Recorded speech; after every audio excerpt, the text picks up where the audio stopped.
It still blows my mind that the work you guys were doing at the point where I needed it most, where my neck was bigger than my head because I had so much cancer that wasn't dying and wasn't responding to normal treatment. And 3 months later, it's like it's melted away.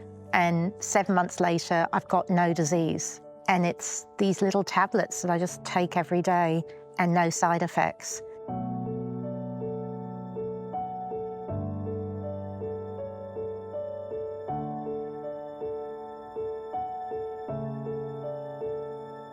So BCL2 is a factor that allows cells to survive, and when it doesn't work properly, if it works too well, then it can make cells become cancerous like leukemias or lymphomas. BCL2 gave us insight into this process of cell death, the first molecular insight into the mechanism, but it also meant that if you could inhibit BCL2, then those cancer cells would be able to kill themselves the way they should.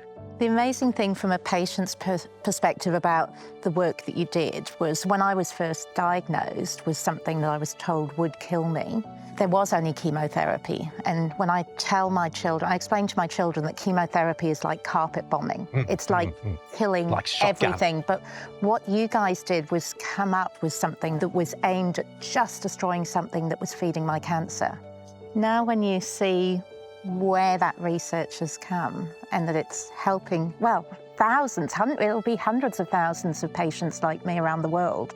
How does that make you feel? Oh, well, of course, it's just absolutely wonderful. And again, it's something you wouldn't have imagined in your wildest dreams, but it's just fantastic. But, you know, the lesson is got to do the basic research. You know, you can't just operate at the end. It's like, you know, I think of research as like a farmer growing crops. You can't just, you know, employ a whole lot of fruit pickers. You know, the important thing is you've got to prepare the soil. You've got to do all sorts of things before you can have a hope of generating, you know, new crops and new things to feed people. I mean, for me, science has always been like the nicest childhood dream. You get to play with the greatest toys that are available at the time, and the limit is essentially your imagination. You're ending up a drug which was, well, if it was a real relay race, it would have been about 100 runners after Devo and me that then ran even faster and more smartly than we did. Yeah, I'm still in wonderment that it actually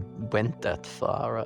Thank you from the bottom of my heart, because I definitely would not be here had it not been for work of WeHi. So if you're looking for impact for your gift, as I know donors are, you don't get more of an impact than saving people's lives.